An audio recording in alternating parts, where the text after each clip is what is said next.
Eu não busco o sentido da vida, eu busco um sentido para a minha vida. Vou dedicar minha vida a questionar essa sociedade, a refletir a vida, os valores. Eu vou causar pensamento, é o que eu quero, causar reflexão. Uma marreta e uma ponteira quebrando os valores empedrados, de pouquinho em pouquinho.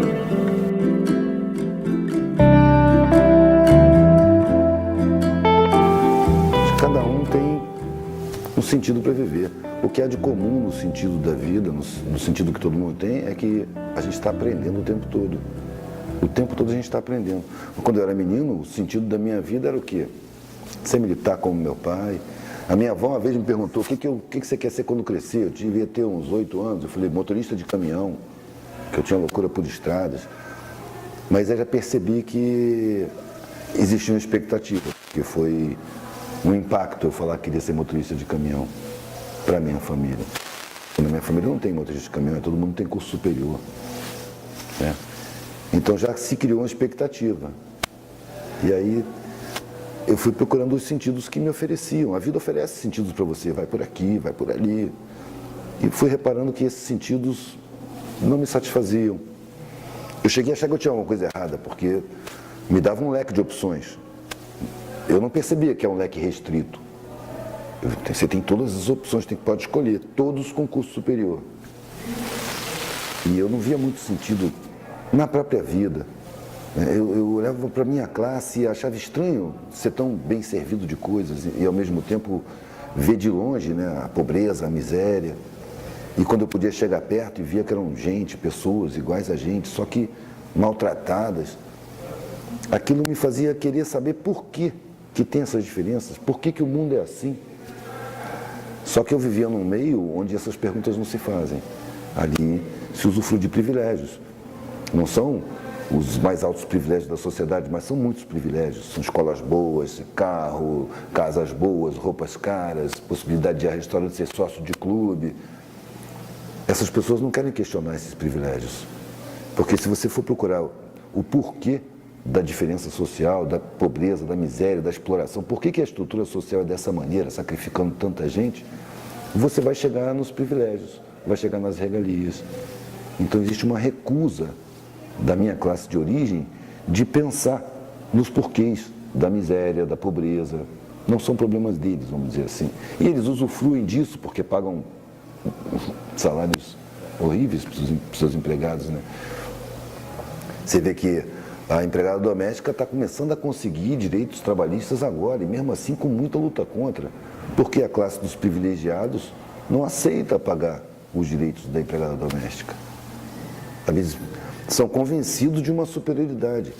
A mim tentaram passar essa superioridade. Eu vivi dentro desse sentimento de superioridade social durante muito tempo, mas eu sempre tive um constrangimento. E esse constrangimento anulava os sentidos que me davam, porque todos os sentidos que me ofereciam era continuar usufruindo da pobreza, continuar tendo empregados, continuar me servindo dos salários mal pagos. Porque é isso que acontece. As pessoas mais abonadas, elas se servem de pessoas sacrificadas, que recebem salários insuficientes que elas mesmas jamais aceitariam. Essa é uma condição de sinceridade na análise, quando você analisa a sociedade. Mas as pessoas que têm privilégios não pensam que têm privilégios, elas pensam que têm direitos adquiridos. E não dá para você mostrar que os privilégios que elas têm são a causa da existência da miséria. Não só esses privilégios, mas os enormes privilégios de uma classe muito menor, que controla os políticos, a política. E eu fui buscando, sim, tentei me enquadrar de todas as maneiras. Eu tentei ser militar, fui militar, fiz concurso, entrei. E percebi que ali não era o meu lugar. Ali era muito triste. Na verdade, você tinha que abrir mão da sua consciência e cumprir ordens cegamente. É muito difícil você questionar as ordens superiores. E você, se você pega a hierarquia, superior a você, o seu comandante, ele tem um superior que é um general de brigada, que tem um superior que é um general de divisão, que tem um superior que é o comandante do exército, que tem um superior que é o ministro da defesa, que tem um superior que é o presidente da república. que tem os superiores, que são os financiadores de campanhas. Então, em última análise, quem comanda? Os financiadores de campanha. Donos de bancos, de mega empresas, de multinacionais. Eles fazem a política pública. Então, os sentidos iam se esboroando, iam se esfumaçando, assim. E um belo dia, eu já estava na faculdade, tentei ser militar, tentei ser bancário, fiz concurso Banco do Brasil, trabalhei lá dentro, fiquei horrorizado com aquilo lá. Você deixa de ser uma pessoa, você passa a ser um parafuso, uma porca, uma peça altamente substituível. E a sua vida fica sem significado nenhum, além de você criar seus filhos, envelhecer, aposentar e morrer. É muito pouco para querer da vida, é o que eu dizia na época, é muito pouco para querer da vida. Eu queria alguma coisa que tivesse sentido mesmo, alguma coisa que me satisfizesse. Satisfação em viver, esse é o segredo, busquei satisfação em viver. E as satisfações que o mundo me apresentou eram todas satisfações falsas. Era usufruto material, não era satisfação real. Satisfação está quando você percebe que sua existência é útil a várias pessoas, à coletividade. A sua presença faz bem. A sua ação, o seu trabalho cumpre uma função. Aí você tem satisfação em viver. Mas a satisfação que a publicidade apresenta, no massacre publicitário criminoso, é só satisfação de ânsias materiais, que nunca satisfazem. O cara quer um consumo material, ele vai lá, quando ele luta, quando ele consegue, já não satisfaz mais. Em pouco tempo ele está enfastiado daquilo, já precisa de uma outra satisfação material. E vai de ilusão em ilusão, até quando chega a velhice, chega. E ele começa a não ter mais tanta satisfação material assim no usufruto. E ele começa a perder funções e começa a ser obrigado a refletir na vida que ele viveu. Aí, eu acho que é o momento mais doloroso, quando você percebe que você viveu uma vida sem sentido. Que o sentido que você deu à sua vida é falso. Não satisfaz. Está ficando velho, está acabando a vida, e agora? Muitas vezes você até atropela os afetos para poder ter essas satisfações. Para você crescer, fazer uma empresa, deixa os filhos de lado. Deixa os afetos de lado. Se torna competitivo, isso é uma indução. Me apresentaram um mundo que é uma arena competitiva, onde todo mundo é inimigo de todo mundo. E eu não acreditei nisso. Eu fui atleta quando era moleque, até o exército eu fui atleta. E participei de muitas competições, ganhei muitas competições. E no decorrer dessas competições eu comecei a perceber que a tristeza do derrotado me afetava. Estragava a minha vitória. A minha alegria em ter ganhado se estragava ao ver a tristeza que minha vitória tinha causado, às vezes em mais de um. Então eu percebi que eu não gostava de competir. Não gosto de competir. E aí me apresentou uma vida onde você tem que competir. E se eu não quiser? Se eu inventar uma outra opção? Primeiro eu encontrei olhares preocupados. Você tem alguma coisa errada. Você precisa de ajuda. Mas a minha negação das propostas que me eram feitas era muito convicta. Não quero isso. Mas o que você quer? Eu não sei. Mas isso eu não quero. Não me serve, eu não quero ser advogado. Eu entrei para direito, fiz vestibular para direito. E eu não queria ser advogado. Eu era obrigado a fazer um curso superior pela expectativa familiar. De repente, no momento, eu me dei conta de que era a minha vida. Eu que ia viver minha vida. Estava na minha hora de decisão. Eu tinha que decidir. E eu decidi deixar aquilo lá e experimentar o que é não ter nada, o que é ser pobre. O pavor geral da classe abastada, eu fui experimentar. Porque mesmo sendo dessa classe, eu convivi muito com os pobres. Nos acampamentos, nas viagens, eu andava de carona. E eu percebi que eles não tinham medo da pobreza. E que eles viviam felizes, e rindo, e não dependiam, que a pobreza não era um fator de infelicidade. A miséria sim, mas a pobreza não.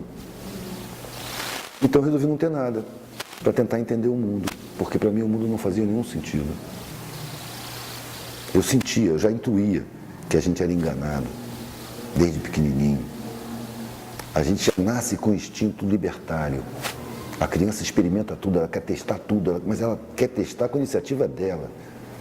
E aí quando chega nos 7 anos, bota na escola. Ali ela deixa de ser um indivíduo, vai ser um no coletivo. Agora você vai fazer o que você não gosta. Todo mundo vai aprender matemática. Agora todo mundo vai aprender português. Você fica na fila, um atrás do outro. Isso é controle. Vai quebrando a individualidade. Vai tornando a figura uma peça de um coletivo. Que serve muito bem para as empresas.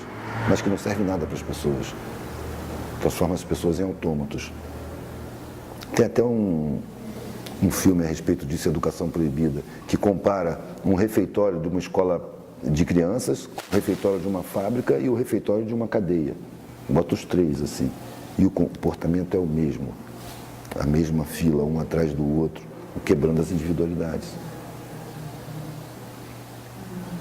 Aí eu comecei a viver por minha conta, comecei a viajar, não tinha nada, nada mesmo, nem trabalho, nada, só viajava de carona, pedia um prato de comida, pedia outro ali, ia nas feiras pegar xepa, e muito contente, muito aliviado. A família tinha cortado relações, essa foi a parte dolorosa. Mas quando você está exposto na rua, você tem acontecimentos 24 horas por dia, então você não tem tempo para ficar se lamentando. Eu não quero aqui condenar as pessoas que usufruem, não é que o cara detesta rico, não detesto o rico não. Eu detesto luxo, ostentação, os fatos, não as pessoas. Eu sei que a pessoa que está ali, ela está completamente fragilizada. Claro que tem aqueles vampiros lá, os maus mesmo, que exploram mesmo, mas nem todo mundo que nasce ali é ruim. E muita gente nasce, cresce ali e morre de medo do mundo. Não tem coragem para nada, depende de pobre para tudo. Para comer, para se vestir, para tirar o lixo, para consertar qualquer coisa. São pessoas que são frágeis, são convencidas de uma superioridade que é falsa, porque tem uma vida de facilidades, e facilidade fragiliza. O que fortalece é dificuldade. E são os de baixo que têm que passar por dificuldades diárias, cotidianas, a vida inteira. Passam por perdas enormes e superam.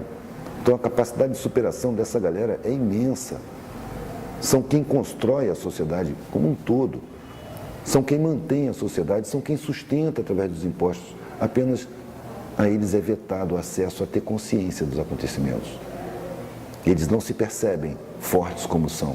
Ao contrário, eles são convencidos por profissionais de mídia, pela cultura do consumo, por publicitários, marqueteiros, pelos ideólogos da sociedade, são convencidos de que eles são incapazes, inferiores, impotentes e merecedores da própria pobreza. A estrutura social cria a pobreza e joga a culpa em cima do pobre. Que se ele não for miserável, ele está preso nos ônibus, sendo torturado todos os dias, em horas e horas de transporte público péssimo, torturante, para ser explorado no emprego, ameaçado de cada vez com menos direitos trabalhistas, né? Ou seja, é preciso mudar completamente a estrutura da sociedade. Como eu não tenho esse poder, eu resolvi mudar completamente a estrutura dos meus valores e dos meus comportamentos. Porque eu vou participar dessa sociedade, querendo ou não, todo mundo participa. Mas eu vou participar da forma que eu escolher, não da forma que eu for condicionado pelo inconsciente, não da forma que foi imposta sob ameaça por essa sociedade, ameaça de discriminação, de perseguição, de pobreza, de miséria, são as ameaças mais comuns. Eu quero escolher como me colocar nessa sociedade. E a maioria das pessoas não tem essa condição. Ela não percebe que ela pode escolher. Ela é simplesmente cerceada no seu direito à instrução, no seu direito à informação, no seu direito à cidadania, no seu direito a desenvolver a própria consciência, no seu direito a escolher de verdade o que quer ou não quer fazer. Espiritualidade não depende da religião, né? A religião, sim, depende da espiritualidade. Mas o próprio nome religião já é pretensioso. Você vai se religar porque você se desligou, você teve poder para se desligar do seu Criador. Será que é um Criador mesmo? Será que é um Criador antropomórfico que manda você ou para o céu ou para o inferno? Será que ele é um ser assim, em formato de homem? É um pai? Tem gênero? Gênero masculino? Eu acho que isso é uma redução. A humanidade está no pré-primário da espiritualidade, me parece. Eu exerço minha espiritualidade na minha vida material. Eu não preciso estar louvando ninguém. Eu sinto a relação com os invisíveis, com a invisibilidade, com as dimensões, eu não sei como definir. Eu sinto que eu me relaciono. Quando eu sinto bons sentimentos, eu tenho boas relações. Quando eu sinto maus sentimentos, eu tenho más relações. A gente se comunica com a espiritualidade pela carne, pela vibração pessoal, pelo seu sentimento, pelo seu pensamento, pela sua visão de mundo, pelo seu temperamento. Você se comunica com a parte abstrata do ser, o tempo todo. O tempo todo. Agora, eu olho a minha volta, eu estou na matéria, eu estou vivendo na matéria. Aonde que eu vou exercer minha espiritualidade? É na matéria. Eu vejo os caras fazendo louvações e rituais e tal, depois eu vejo o cara no mercado maltratar uma pessoa, tratar com arrogância, com superioridade, com distância. Eu vejo a espiritualidade das pessoas no seu dia a dia, no seu cotidiano, não é nas louvações, nem dentro dos templos. É como é que você trata seus semelhantes? Como é que você reage diante das dificuldades, dos aborrecimentos, das perdas, dos imprevistos? Ali você vê qual é da sua espiritualidade. Não é louvando uma entidade, o Criador do Universo. Rapaz, a gente não conhece o Universo. A gente vive num planeta que pode ser considerado uma poeira cósmica, em volta de uma estrelinha anã, das menores da nossa galáxia, que tem 200 bilhões de planetas. E já contaram 200 bilhões de galáxias, todas com centenas de bilhões de estrelas. Sistemas solares com estrelas supernovas, duplas, milhares de planetas em volta. A gente está num sisteminha que tem 8 planetas. Uma estrelinha insignificante na periferia de uma galáxia das mais simples. E daqui a gente quer estar em contato com o superior do universo, determinar quem criou isso daqui, o que Deus gosta, o que Deus quer. É muita pretensão. É muita pretensão. Se a gente der atenção ao sentimento, a gente sabe o que deve fazer e o que não deve fazer. Sabe? Eu tenho prazer quando alguma pessoa é beneficiada com a atitude minha. E eu tenho um desprazer muito grande quando alguém sai prejudicado com a atitude minha. Dessa forma eu estou exercendo minha espiritualidade. Atento, como eu me comporto, qual é a minha ação dentro da coletividade. Daqui a pouco eu vou estar fora da matéria. Aí eu vou estar em contato direto com os invisíveis, com as realidades invisíveis. E aí eu vou tratar disso.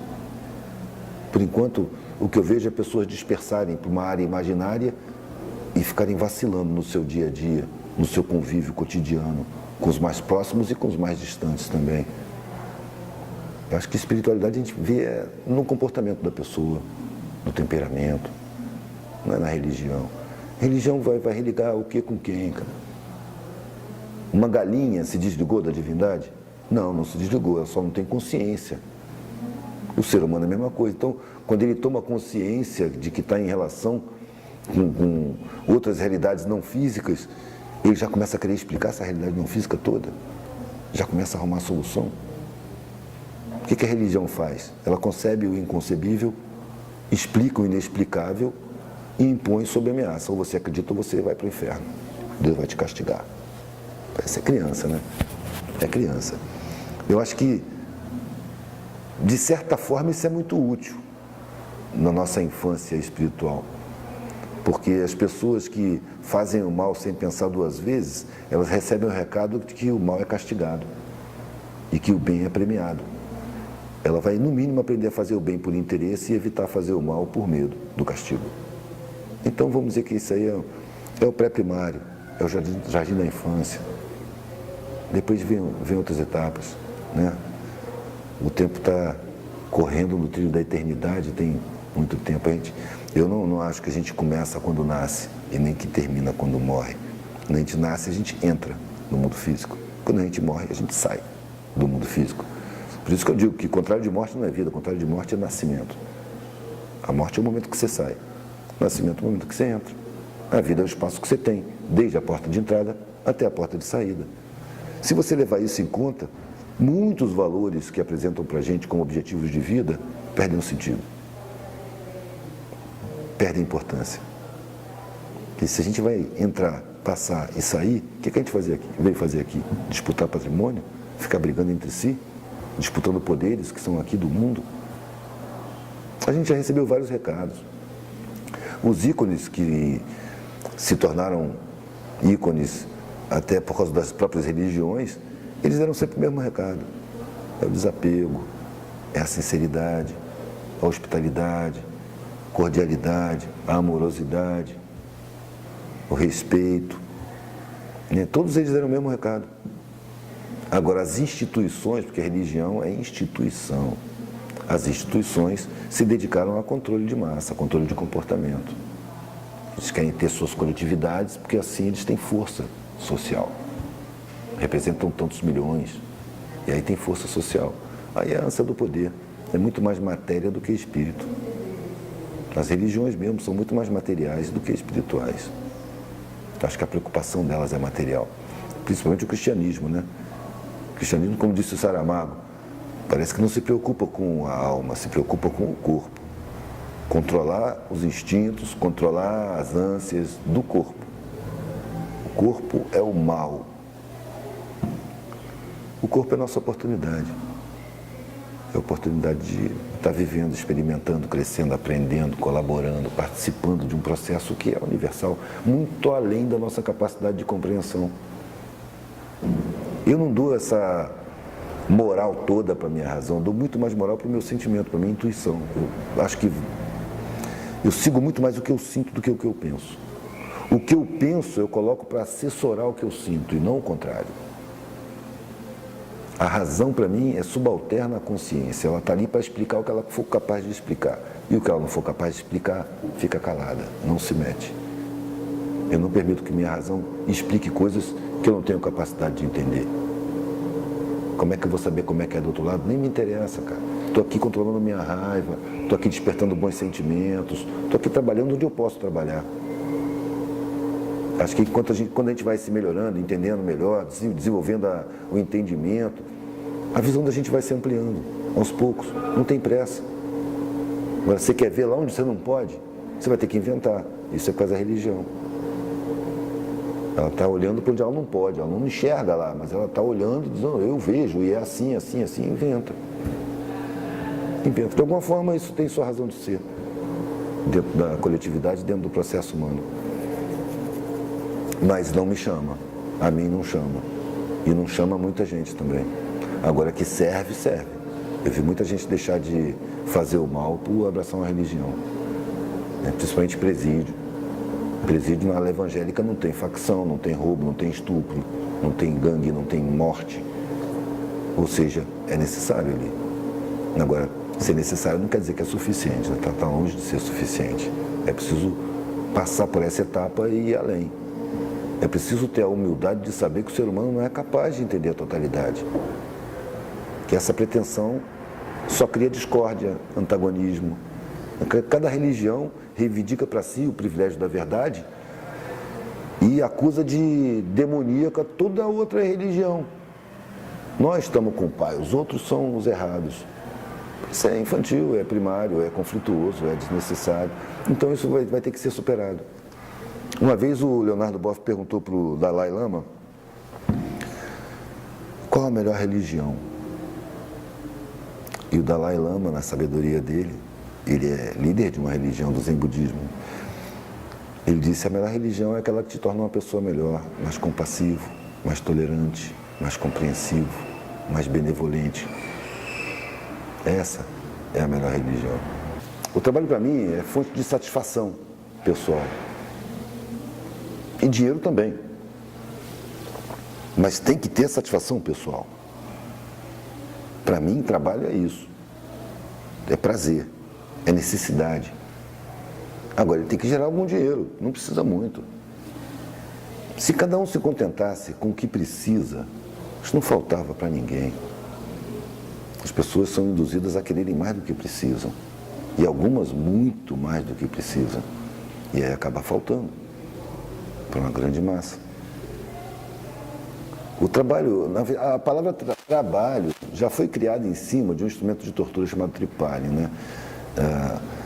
Os impérios estão admirados pela inteligência da sociedade, que são o Império Grego, o Império Romano, a primeira democracia que a maioria não votava, era só pessoas ricas, só homens e ricos que podiam votar, que nunca se baseava no escravagismo. O trabalho, o conceito de trabalho naquela época era tarefa para pessoal inferior. Trabalho é uma coisa aviltante. Gente de nível não trabalha, manda trabalhar. Essa é a mentalidade. Agora aqui, eles dizem isso para a elite. Para os pobres não, para os pobres o trabalho enobrece, o trabalho dignifica. E espertamente misturou-se o conceito de trabalho e emprego.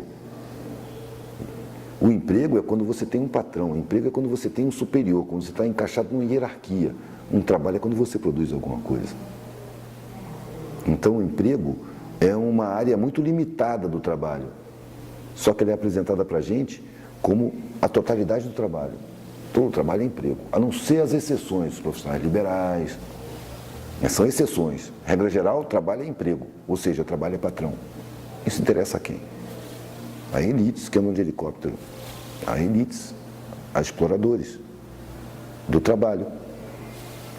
Ao mesmo tempo que as pessoas são forçadas a competir dentro do mercado de trabalho, elas são induzidas a consumir para ter algum valor social. Então a vida vira um inferno.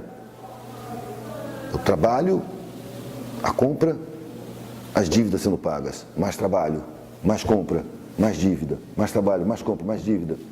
E a vida gira em torno disso. É uma indução criminosa, feita com todo o apoio da mídia, através da publicidade, indução ao consumo desenfreado, a compulsão do consumo, porque a estrutura social não se baseia só no consumo excessivo, ele se baseia principalmente no desejo do consumo dos que não podem consumir. Porque ao invés das pessoas questionarem por que estão numa situação assim dentro da sociedade, de carência, de desatendimento, em vez de questionar a própria estrutura da sociedade, elas estão preocupadas em conseguir consumir alguma coisa. Elas estão focadas no consumo, no valor social. Está pensando em si. Uma coisa altamente estimulada na nossa sociedade é o egoísmo. Você pensa em si. É ninguém por ninguém. Quando o ideal é o contrário, é todo mundo por todo mundo. Ninguém pode estar abandonado. Não pode ter ninguém com fome. Não pode ter criança sem escola. Não pode ter escola ruim. Os professores têm que estar muito bem atendidos, com bons salários, passando bons ensinamentos para a gente cobrar deles. A estrutura da escola tinha que ser libertária, porque a estrutura de ensino que nós temos, ela é enquadradora. Ela faz o oprimido ter vontade de ser o opressor. O empregado, ele sonha em ser patrão, ele não sonha em se libertar. Ele não sonha em ser livre e viver por conta própria, ele sonha em empregar outros, explorar outros, fazer com outros o que fazem com ele. Isso é uma deformação em humanidade do ensino. O ensino ele não está ensinando, ele está enquadrando, ele está condicionando, ele está mediocrizando. Ele está exatamente criando sentidos falsos para uma vida que não tem sentido. E são sentidos coloridos, cheirosos, bonitos, atraentes, porque são pensados para serem assim. São pensados até pela inteligência criada na universidade, que estudou os mecanismos da psicologia do inconsciente para criar desejo de consumo, para criar valores sociais, para criar comportamentos condicionados que só interessam a muito poucos, que não se submetem a esse esquema. Ao contrário, são os que controlam os políticos, porque tem dinheiro suficiente para financiar a campanha. Então, se o grande empresário pode financiar uma campanha, ele impõe a política pública que ele quer. Senão ele não põe o dinheiro na campanha. Então há uma conivência da elite política com a elite econômica muito grande. E nessa conivência, o traído é o povo, é a população. Para a gente que vive, mesmo nos bairros ditos nobres, da Zona Sul, sabe, da Copacabana, Ipanema, Leblon, Barra, interessa a todo mundo um povo mais culto, um povo mais instruído, um povo com condições de vida, porque a criminalidade cai. Ninguém pergunta o porquê da criminalidade está aumentando. A miséria aumenta, a criminalidade aumenta, a exclusão aumenta, a criminalidade aumenta, a violência aumenta. É sempre assim, é óbvio, é histórico, mas ninguém pergunta, não se fala, você não vê na mídia, você não vê em lugar nenhum, não se fala disso, nas universidades. Uma pergunta muito simples e proibida: por que existe pobreza? Por que existe miséria? Eu fazia essas perguntas quando eu tinha 6, 8 anos de idade. Por que tem tanta gente pobre? Por que tem gente tão pobre? E nunca ninguém se propôs a responder. Ninguém percebe que a estrutura da sociedade foi formada para criar a miséria. Foi criada, foi formada para criar ignorância, não para instruir. Porque a sociedade se alimenta de ignorância, de miséria, de exploração. É a estrutura que nós colaboramos com ela, com os nossos comportamentos, com nossos valores, com nossos objetivos de vida. Então, a minha vida, ela ganhou uma paz muito grande quando eu resolvi que eu não queria vencer na vida. Eu queria viver. Não queria ser melhor do que ninguém. Se eu sou melhor do que você em alguma coisa, você vai ser melhor do que em alguma outra coisa. Ninguém é absolutamente superior a ninguém. A gente tem coisas melhores e coisas piores. Atitudes, sim, podem ser melhores ou piores. Ideias podem ser melhores ou piores. Mas pessoas, não existe essa superioridade que foi criada. Outra coisa que eu acredito que a gente vai ter que superar é a hierarquia. E que vai, na sequência da vida, não estamos correndo o tempo da eternidade, a hierarquia vai ter que desaparecer. Ou vai ter que se modificar, porque eu reconheço uma pessoa mais sábia quando eu vejo uma. E eu presto atenção e busco aprender com ela. Eu acho que ela está numa posição hierárquica superior. Só que, em geral, essas pessoas não têm o ar de superioridade. Elas não têm o sentimento da superioridade. Ao contrário, elas têm a consciência da responsabilidade. Elas saberem mais não torna elas superiores, torna elas mais responsáveis no assunto que elas sabem mais. O sentido se fez por si, é isso que eu estava falando mesmo. Eu, vendo as coisas, eu comecei a formar opiniões. E comecei a sentir necessidade de colocar essas opiniões no meu trabalho. E comecei a fazer brochinhos gravados em relevo no metal. Já passando do brinquinho, pulseira e colar, para os brochinhos. E botando pensamentos, desenhos, símbolos, dizendo o que eu pensava. De pouquinho em pouquinho, começou aos poucos. Bem primitivamente, com ácido nítrico. Eu soldava com antena, soprando uma vela, fazia chama do maçarico, soprando uma antena de rádio. Soprava e ia com alicate, botava a solda, derretia a solda soprando. Cara, era bem tosco mesmo. Mas eu comecei a ter prazer em colocar o que eu pensava no painel para vender. E foi crescendo aquilo até que no meu painel, nos meus painéis só tinha brochinhos dizendo. Era raro ter um brinquinho ou outro que eu fazia muito de vez em quando, um colar. O mais que eu tinha era broches. E sempre ideológicos, sempre não doutrinários, mas questionando a realidade, propondo ideias novas, trazendo frases de gente grande por aí, Barão de Tararé, o Gandhi, Raul Seixas, Bob Marley, tanta gente. E comecei a ver que isso fazia as pessoas refletirem. E que isso, além de tudo, me colocava em contato com pessoas reflexivas. Então a troca se intensificou. Comecei a aprender mais, a desenvolver mais. E comecei a ver pessoas me agradecendo. Pô, muito bom o seu trabalho, cara, obrigado por ter aparecido. Chamar outras pessoas, não outra vez que eu estou passando com os painéis. Chega aí, ó, esse cara que eu estava falando com você, pá, senta aí, deixa eu ver aqui. Já, tá como? Aí eu comecei a me sentir útil. Comecei a ver que o meu trabalho tinha sentido, que minha vida estava tendo sentido. Que eu estava realmente causando reflexões. Que foi uma proposta que eu fiz quando eu tinha 19 anos, quando eu peguei a estrada. Vou dedicar minha vida a questionar essa sociedade, a refletir a vida, os valores. Eu vou causar pensamento, é o que eu quero, causar reflexão. E depois de anos eu percebi que era exatamente o que eu estava fazendo, causando reflexão. Não só em mim, mas em geral. Onde eu tocava, onde eu chegava, era reflexão rolando o tempo todo. Era o meu produto.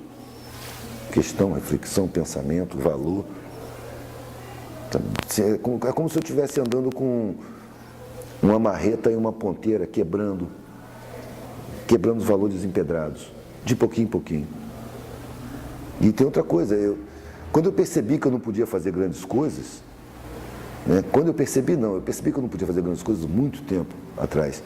Mas de repente eu percebi que já que eu não podia fazer grandes coisas, eu podia fazer um monte de coisinhas. E era o que eu estava fazendo. Começou com os brochinhos, agora são desenhos, quadros, escritos. Estou botando para fora o que eu preciso botar. E esse é o sentido da minha vida. Sem querer mudar o mundo, mas percebendo que o mundo está em mudança constante. Que é uma ilusão essa história de que nada muda. Está tudo mudando o tempo todo. Só que eu resolvi que eu quero escolher como participar dessa mudança. A mudança é permanente. Eu quero participar da maneira que eu escolher. E não, como eu disse antes, da maneira que me foi imposta, da maneira que me foi condicionada, que me foi induzida. Não, eu quero escolher. Então, para eu escolher, eu tenho que fazer um trabalho interno e descobrir dentro de mim os condicionamentos que o mundo já me impôs desde pequenininho, porque ninguém está isento. A publicidade é massacrante, está aí 24 horas por dia. Os caras trabalham com psicologia do inconsciente, botam lá dentro da gente valores, onde você começa a considerar muito mais o que os outros estão vendo de você do que o que você é. Você começa a se preocupar mais com a sua forma do que com o seu conteúdo. E começa a esconder o conteúdo quando ele é podre, para ninguém ficar sabendo. Em vez de você se trabalhar, em vez de você se desenvolver, se reciclar, se melhorar. Né? Houve essa inversão. E isso fragilizou. E fragiliza a vida das pessoas por aí. Quando você percebe que os olhares preconceituosos geralmente são portados por pessoas muito desinteressantes, aí você já não se incomoda tanto que as pessoas te marginalizem. Os que te marginalizam não interessam. As pessoas que eu procuro, elas não levam em conta a sua forma, elas levam em conta o seu sentimento, seu pensamento, sua visão de mundo, seu temperamento, seu caráter. São pessoas muito mais interessantes do que essas que vivem julgando. As pessoas que têm mais facilidade em julgar o outro são as que têm menos dificuldade de se julgar a si mesmo. As pessoas que apontam as falhas alheias são as que têm mais dificuldades em trabalhar as próprias falhas. E ao contrário, quando a gente trabalha nas próprias falhas, a gente não se preocupa tanto em estar acusando falhas alheias. Elas não são da nossa alçada. Na nossa alçada são as nossas falhas. As minhas falhas